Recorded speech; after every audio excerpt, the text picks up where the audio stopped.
Just thought I'd get on here and tell you that we're quitting YouTube.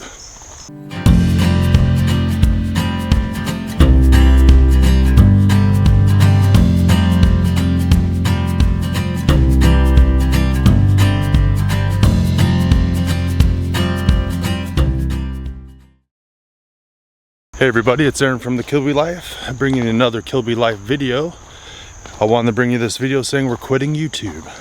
Just kidding. It's come to that already for the clickbait. Now I kind of just thought I would get out here outside, quiet, away from all the commotion in the house, and tell you a little bit of why I got on the YouTube in the first place. And to do that, I got to start years and years ago when my second daughter was born. So at that time my wife was working and I would stay home in the evenings with Abigail and Grace. And Abigail was inconsolable. She would cry all the time. She wouldn't stop crying. You could change her diaper, give her food, burp her, do everything humanly possible for her, and she would not be consoled. And so one day I was like, do you know what?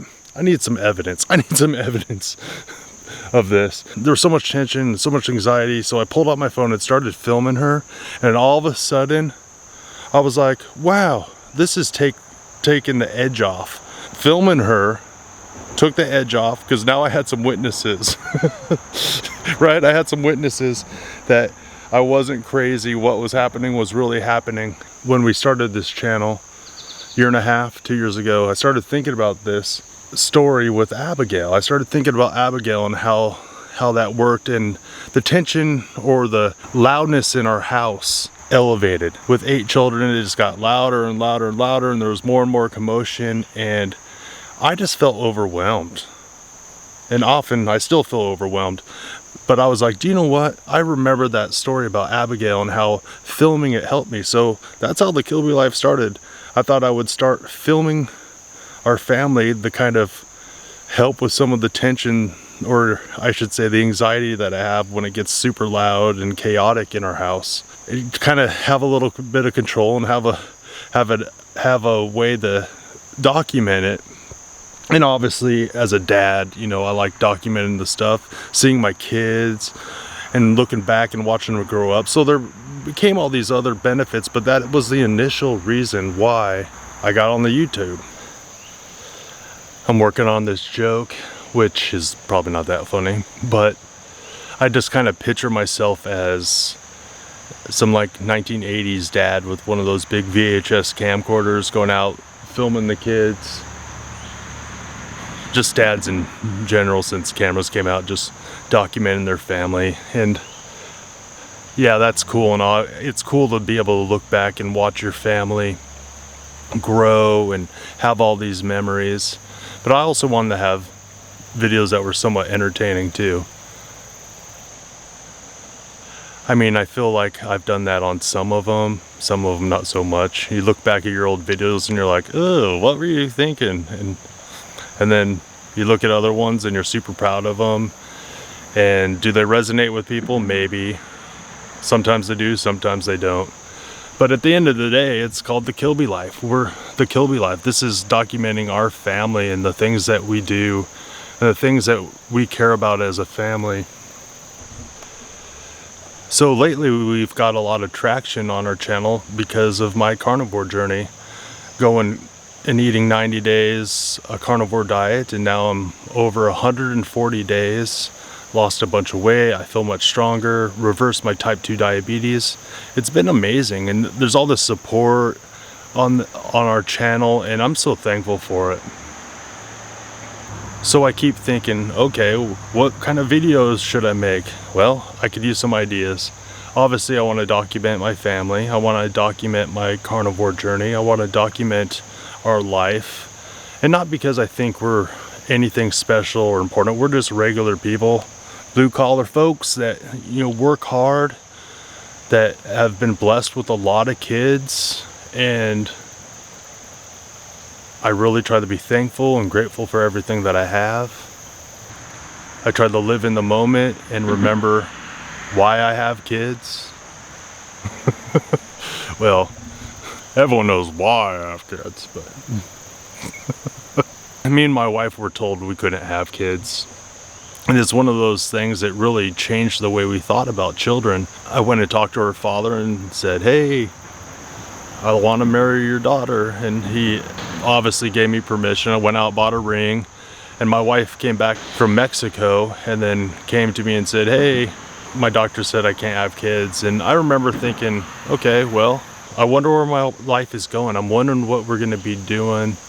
Like, God, what's your plan? It's scary, you know, it's a scary prospect. And I remember being pretty strong about it just because I've had a tough life. I've made lots of mistakes, and I had got to that point where I met a woman that I really loved and cared about, and she loved and cared about me, and we worked hard on our relationship, and I knew I wanted to marry this girl, so I was willing to take whatever kind of risk there was if we couldn't have kids or if God wanted us to adopt kids. It got me thinking about kids a lot and what the purpose of having children was. As a Christian man, I read my Bible, and all I could find was that happy is the man that has a full quiver, right? And just to know that they're a blessing. Not to mean you can't be blessed if you don't have kids. It just means that they are a blessing. And you need to remember that.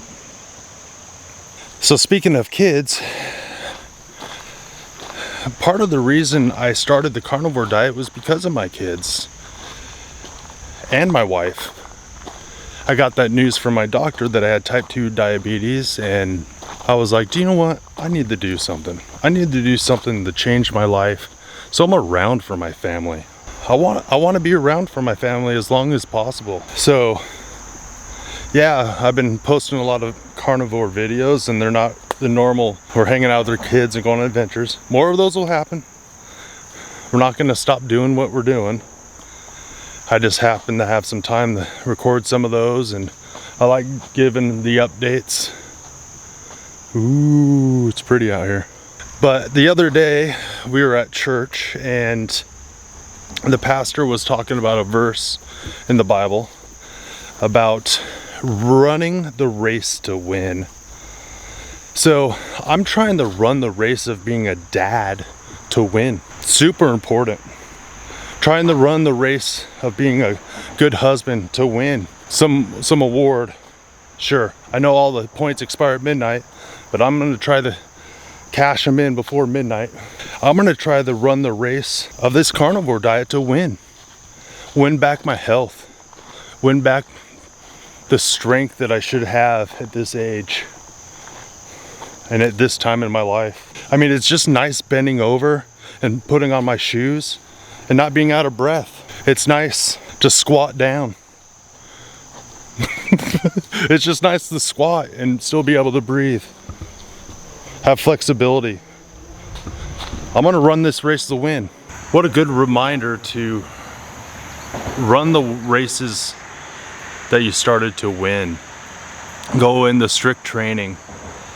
But it goes on to say and allude to essentially, sure, the things that you do on this earth, the physical strength you build, your health, it is of some value. You know, it's really of some value, but it's not really of lasting value. And I think that's the point he was making. Run the race and do a good job. Run it to win. But always remember also that there's things that are even more important than your health. I want to say more important, I should say that have even more lasting value.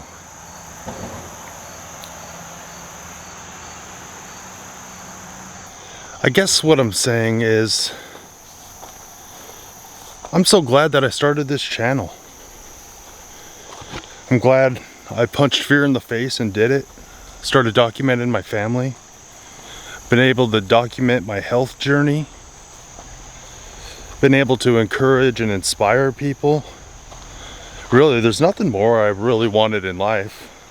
I mean, the reality is years and years ago, I was I was an addict and a criminal, in and out of jail, you know, but I want to say by the grace of God, my life has been changed, and now I'm able to encourage people, and it's crazy.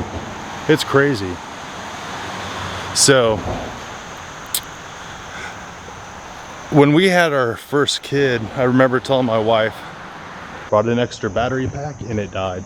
It was already dead. See if I can, almost fell.